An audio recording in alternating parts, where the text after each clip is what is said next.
का भविष्य सुरक्षित है। आइए तालियों की अनवरत गूंज के साथ स्वागत करें उत्तराखंड के यशस्वी, जनप्रिय और दूरदर्शी माननीय मुख्यमंत्री श्री पुष्कर सिंह धामी जी का।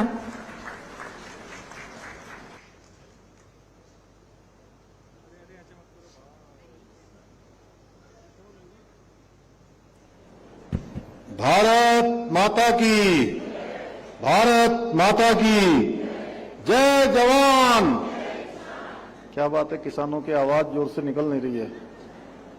जय जवान, जय जवान। विकसित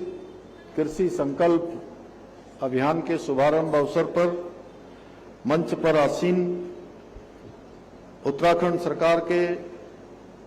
कृषि, सैनिक कल्याण एवं ग्राम्य विकास के मंत्री आदरणीय गणेश जोशी जी, सचिव कृषि डॉक्टर सुरेंद्र नारायण पांडे जी, महानिदेशक कृषि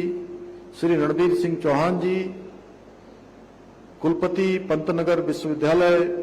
डॉक्टर मनमोहन सिंह चौहान जी, कुलपति भरसार विश्वविद्यालय डॉक्टर परमेंद्र कौशल जी, भारतीय जनता पार्टी के महानगर के अध्यक्ष श्री सिद्धार्थ अग्रवाल जी, उपाध्यक्ष जड़ी बूटी सलाहकार समिति श्री भुवन विक्रम डबराल जी, निवर्तमान जिला पंचायत के उपाध्यक्ष श्री दीपक पुंडीर जी, निवर्तमान जिला पंचायत सदस्य श्री वीर सिंह चौहान जी, रजत अग्रवाल जी मंडल अध्यक्ष एवं यहाँ पर आए हुए सभी हमारे प्रतिनिधिगण, सभी बड़े बुजुर्ग, सभी माताएं बहनें, मेरे सभी नौजवान साथी, कृषि विभाग के सभी अधिकारीगण, सभी कार्मिक, कृषि के वैज्ञानिक, मीडिया के सभी मित्र, मैं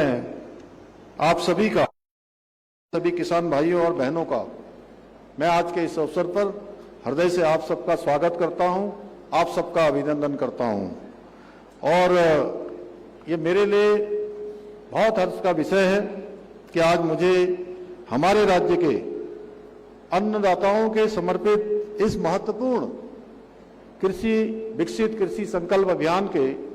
शुभारंभ अवसर पर आप सबके बीच में आने का सौभाग्य प्राप्त हो रहा है।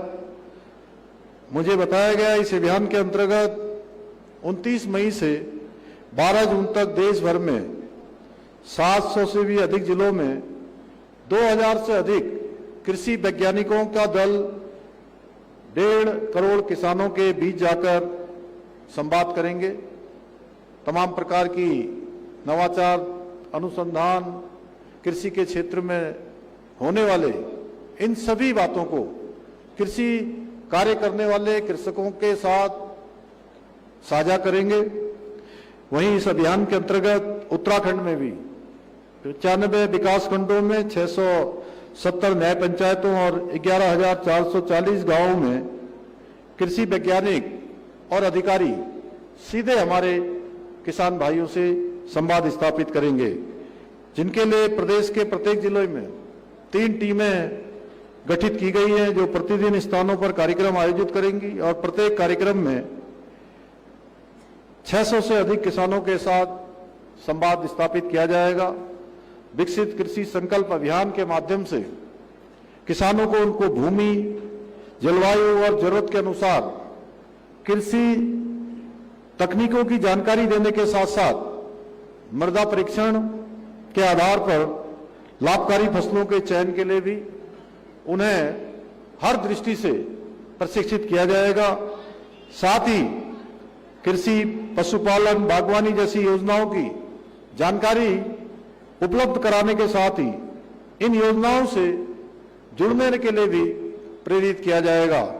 इतना ही नहीं, इस अभियान के माध्यम से किसानों के अनुभव, पारंपरिक ज्ञान, नवाचार और जो उनके सुझाव आएंगे उनका संकलन भी किया जाएगा, जिससे भविष्य में वैज्ञानिकों को शोध को और व्यवहारिक बनाने में सहायता मिलेगी। लैब टू लैंड को साकार करने वाले इस 15 दिवसीय महाअभियान के तहत केंद्रीय कृषि मंत्री आदरणीय शिवराज सिंह चौहान जी स्वयं 20 राज्यों का दौरा करेंगे मैं इस अभियान की परिकल्पना के लिए आदरणीय प्रधानमंत्री श्री नरेंद्र मोदी जी का हृदय तल से और कृषि मंत्री जी का आभार व्यक्त करता हूं। अभी पिछले दिनों हमारी दिल्ली में 2 दिन तक लगातार पहले नीति आयोग और उसके बाद मुख्यमंत्री परिषद की बैठक माननीय प्रधानमंत्री जी की अध्यक्षता में संपन्न हुई और उस बैठक में आदरणीय प्रधानमंत्री जी ने जो हमारे 2000 से अधिक कृषि वैज्ञानिकों के दल जा रहे हैं, उन दलों के लिए प्रत्येक राज्य के मुख्यमंत्री को उन्होंने स्वयं वहां से कहा कि आप सब लोगों को इसके शुभारंभ अवसर पर निश्चित रूप से सबको सम्मिलित होना चाहिए, जिससे कि उनको और प्रोत्साहन मिले, जिससे किसानों के बीच में जाकर वो और नवाचार और अच्छे संवाद स्थापित कर सके। साथ ही मैं इस अवसर पर किसान भाइयों से भी आग्रह करता हूं, बहनों से भी आग्रह करता हूं कि वो इस अभियान में बहुत सक्रियता से भाग लें, भागीदारी करें और इसका अधिकतम लाभ उठाकर खेती को उन्नत और कैसे लाभकारी बनाया जा सकता है,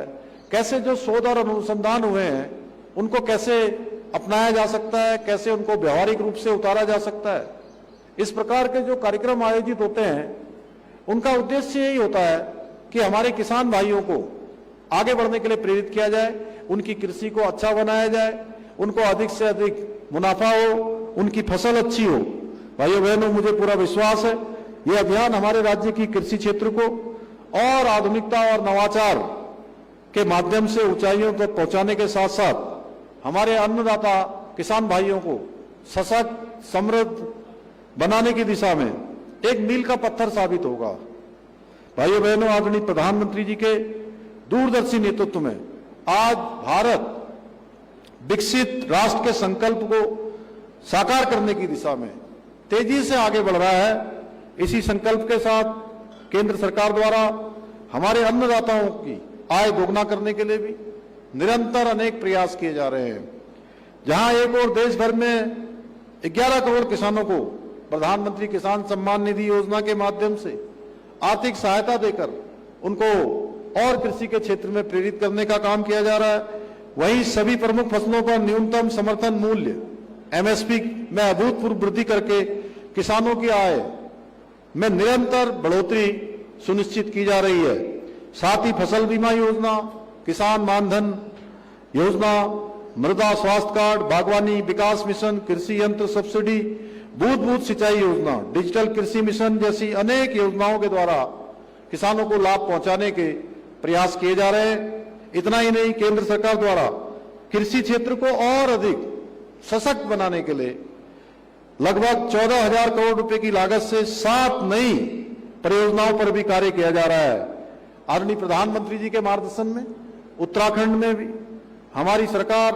प्रदेश के किसानों के उत्थान एवं उनकी समृद्धि के लिए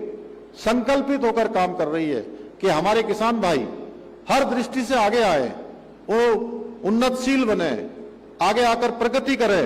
उनके कृषि कार्य में गति प्रदान हो, उनको उन्नति प्रदान हो, उनको प्रगति प्रदान हो। प्रदेश में किसानों को इसी दृष्टि से 3 लाख रुपए तक का ऋण बिना ब्याज के दिया जा रहा है। किसानों को कृषि उपकरण उपलब्ध कराने के उद्देश्य से फार्म मशीनरी बैंक योजना, जिसके जरिए 80% तक की सब्सिडी प्रदान की जा रही है। गेहूं खरीद पर कृषकों को प्रति कुंटल 20 रुपए का बोनस दिया जा रहा है। इसके साथ ही हमने गन्ने के रेट में भी 20 रुपए प्रति कुंटल की बढ़ोतरी की है। हमारी सरकार द्वारा किसानों के लिए सिंचाई नहर से बिल्कुल मुक्त कर दिया गया है। हम चाय बागान धौला देवी, मुंशियारी और बेताल घाट को जैविक चाय बागान के रूप में भी परिवर्तित कर रहे हैं। और मैंने कल ही हमारी मंत्रिमंडल की बैठक हुई थी, मंत्रिमंडल की बैठक में मैंने कृषि मंत्री जी से भी और हमारे कृषि सचिव जी से भी कल मैंने कहा कि एक दल जो कृषि के क्षेत्र में, चाय के क्षेत्र में काम करने वालों का उत्तराखंड के हमारे किसानों समेत हमारे जनप्रतिनिधियों को, अन्य लोगों को जो काम करने वाले हैं विभिन्न राज्यों में, जहां बेस्ट प्रैक्टिस के रूप में इसको नवाचार के रूप में आगे लाया गया है, उसका अध्ययन करें और उसको हम जो दूसरे राज्यों की भी बेस्ट प्रैक्टिसें होंगी उनको हम राज्य के अंदर भी अपनाएंगे, जिससे कि हमारे किसानों को इसका अधिकतम लाभ मिल सके। भाइयों बहनों, खाद्यान्न खेती के साथ ही हम सघन खेती को भी बढ़ावा देने के लिए 6 अरोमा वैली विकसित करने पर काम कर रहे हैं। हमने इस बार के बजट में 200 करोड़ रुपए का प्रावधान विशेष रूप से पाली हाउस निर्माण के लिए भी किया है, जिससे कि आने वाले समय में हमारे किसान भाई अच्छे फल, फूल, सब्जियां आदि उसका उत्पादन कर सकें। इससे किसानों की आय बढ़ने के साथ ही उन्हें रोजगार के भी अनेक अवसर प्राप्त होंगे। उत्तराखंड के पहाड़ी क्षेत्रों में वर्षा आधारित खेती को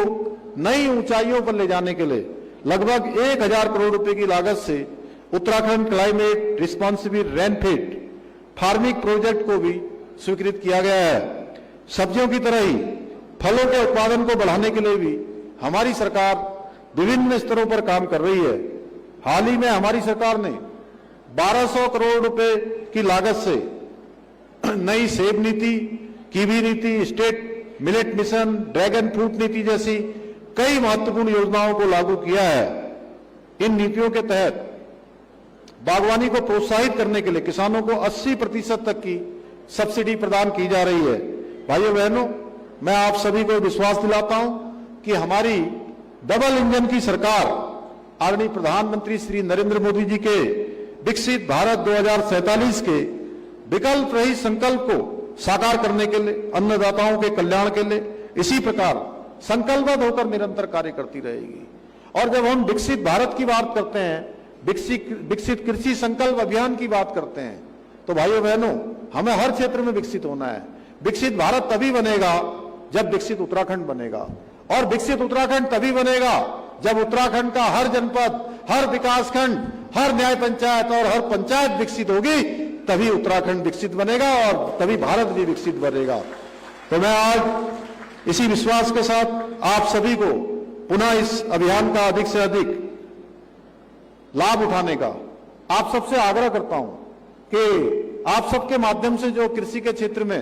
अनेक नवाचार हो रहे हैं, अनेक अनुसंधान हो रहे हैं, अनेक नीतियां राज्य सरकार की और केंद्र सरकार की आ रही हैं, उनको जन जन तक पहुंचाना है, उनका लाभ स्वयं भी लेना है और अन्य लोगों को भी इसका लाभार्थी बनाना है। इतना ही आप सबसे करता हूं। बहुत बहुत धन्यवाद।